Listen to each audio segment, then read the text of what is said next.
Olá, seja muito bem-vindo. Aqui no canal você sempre encontra algo que nunca vai ser em vão. A palavra de Deus, viva e transformadora, que sempre traz algo bom para a sua vida. Toda semana trazemos mensagens fiéis à Bíblia que edificam, fortalecem e renovam a fé. Por isso, antes de começarmos, já aproveita e se inscreve no canal, ativa o sininho e deixa o seu like. Assim você não perde nenhum conteúdo e ainda ajuda essa mensagem a alcançar mais pessoas que precisam de esperança. Agora vamos mergulhar juntos na carta aos Romanos, escrita pelo apóstolo Paulo, e descobrir verdades que podem mudar a sua vida espiritual. A carta que transformou histórias. E se eu te dissesse que uma única carta contém o resumo mais completo do plano de Deus para a humanidade? Essa carta é Romanos.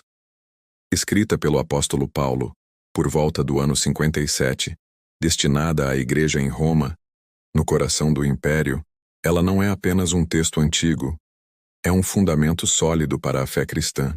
Em Romanos encontramos o Evangelho explicado de forma clara, mostrando que a salvação não é conquistada por obras humanas, mas é dom divino, acessível a todos os que creem. É uma carta que já moldou gigantes da fé como Agostinho, Martinho Lutero e João Wesley, e que continua impactando vidas até hoje.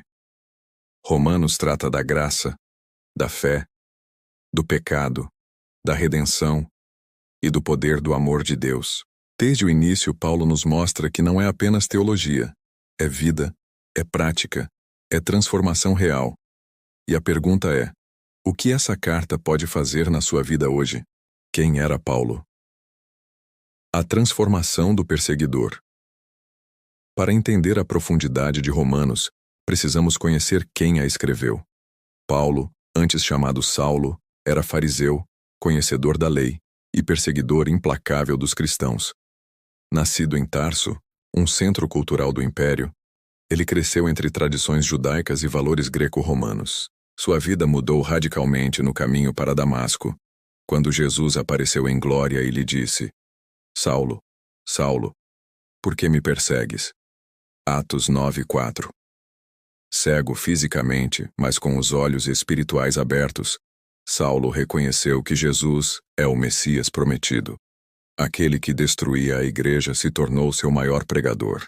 Deus usou seu passado, sua formação e até sua cidadania romana para espalhar o evangelho tanto a judeus quanto a gentios. Romanos não é escrito por alguém distante, mas por alguém que experimentou a graça de forma radical. A vida de Paulo mostra que ninguém está longe demais para que a graça celestial alcance. O Evangelho, poder de Deus. Romanos 1:16, 17. Logo no início, Paulo declara: Não me envergonho do Evangelho, porque é o poder de Deus para a salvação de todo aquele que crê, primeiro do judeu e também do grego. Romanos 1:16. O Evangelho não é uma técnica de autoaperfeiçoamento. É a notícia de que Deus em Cristo veio resgatar pecadores. O Filho de Deus viveu sem pecado, morreu na cruz e ressuscitou, trazendo reconciliação entre nós e o Pai. O que torna essa mensagem tão impactante é sua universalidade. Ninguém está excluído da oferta de salvação. Em uma sociedade que mede valor por status, poder e aparência, Paulo lembra que o amor de Deus não se compra, apenas se recebe pela fé. Essa verdade destrói o medo de rejeição e liberta da tentativa de provar o próprio valor. O Evangelho é poder real. Muda o coração, restaura famílias, redefine identidades. E hoje, a mesma palavra que transformou Paulo continua transformando quem crê. O diagnóstico divino, o pecado universal. Antes de oferecer a cura, Paulo expõe a doença. Todos pecaram e destituídos estão da glória de Deus. Romanos 3:23. Pecado não é apenas lista de erros, é rebelião contra Deus, é colocar qualquer coisa no centro da vida no lugar do Criador. Seja riqueza, poder, prazer ou vaidade, tudo que toma o lugar de Deus gera separação. Paulo descreve a humanidade inclinada à idolatria, à injustiça e à corrupção moral. O pecado não é apenas comportamento, é condição que distorce o coração humano. A lei dada por Deus não foi feita para salvar, mas para revelar nossa falha, como um espelho que mostra a sujeira, mas não pode limpar. O diagnóstico é duro, nenhum justo sequer. Mas essa verdade não é para condenar sem saída e sim para preparar o caminho da graça. Só quando entendemos a gravidade do pecado, reconhecemos a grandeza da salvação. Justificação pela fé. Um novo status em meio ao peso do pecado, Paulo anuncia, sendo justificados gratuitamente pela sua graça, mediante a redenção que há em Cristo Jesus. Romanos 3:24. Justificação significa que Deus declara o pecador como justo, não pelos méritos humanos, mas pelo sacrifício de Cristo. Imagine-se em um tribunal, culpado, sem defesa, mas o juiz se levanta, paga sua dívida e o declara inocente. Essa é a imagem da justificação. Pela fé em Jesus, recebemos perdão, reconciliação e paz com Deus. Como Abraão, que creu e foi considerado justo, também somos aceitos pela fé, não por obras. Essa verdade liberta do fardo da culpa e do esforço desesperado para ganhar o favor divino. A fé não é apenas crença intelectual, é confiança viva no que Cristo já fez. Ser justificado pela fé significa viver em paz com Deus, andando como filho amado, seguro no amor que não depende de desempenho. Graça que redime e transforma. Paulo escreve: Mas Deus prova o seu amor para conosco em que Cristo morreu por nós, sendo nós ainda pecadores. Romanos 5:8. Essa é a essência da graça. Favor imerecido. Mas não apenas perdão, é poder transformador. Em Cristo fomos libertos da escravidão do pecado e chamados a viver uma nova vida. Paulo confronta a ideia de abusar da graça. Havemos de permanecer no pecado para que a graça abunde? De modo nenhum. Romanos 6:1-2. A graça não é licença para pecar, mas força para vencer. Por meio do batismo, participamos da morte e ressurreição de Cristo. E isso significa que já não somos escravos, mas livres para servir em justiça. A graça não apenas remove a culpa, quebra correntes, cura feridas, dá novo coração. É vida que começa aqui e se estende pela eternidade.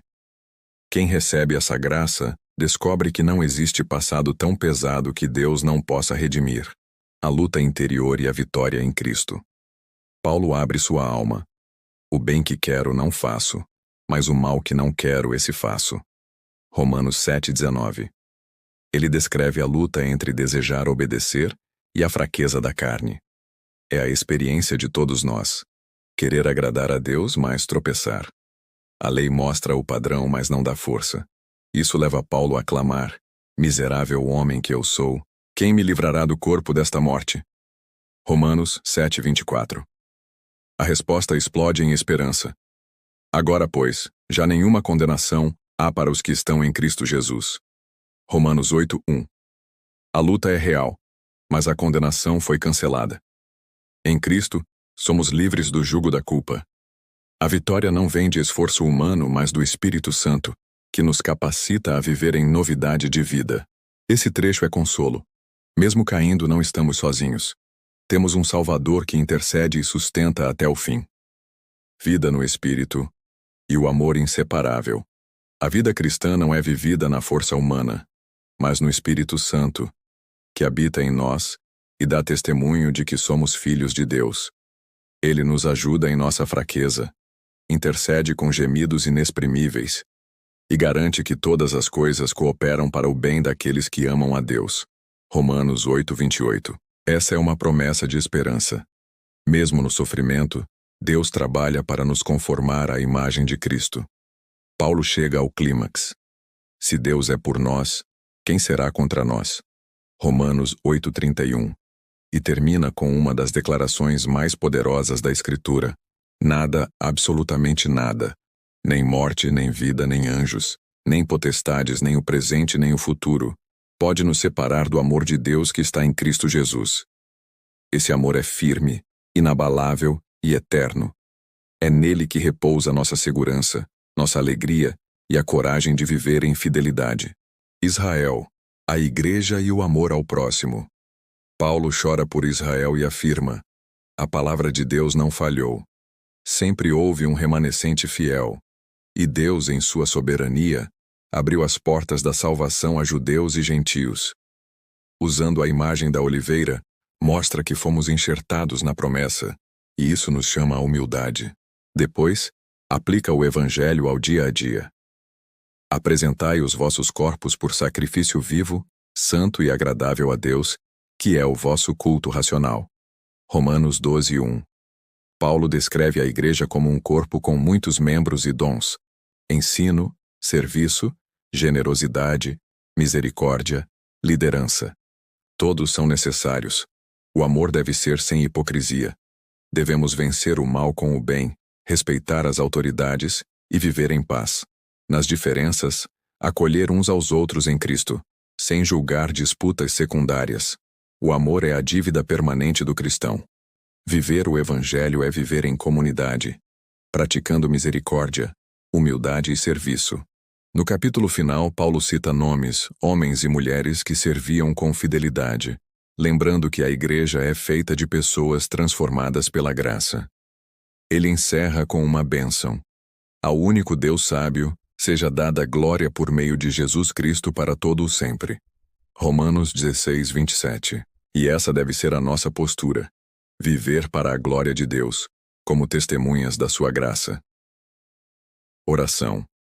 Senhor, obrigado pela carta aos Romanos, que revela a gravidade do pecado, a beleza da justificação, a força da graça e a esperança do Espírito.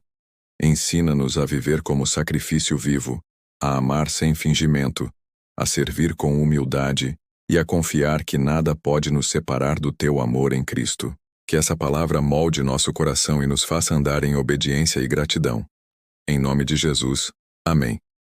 E lembre-se, aqui no canal, toda semana, trazemos algo bom para a sua vida: a Palavra de Deus. Então, se ainda não fez isso, se inscreve, deixa o like, ativa o sininho e compartilhe este vídeo. Assim você ajuda essa mensagem a alcançar mais vidas.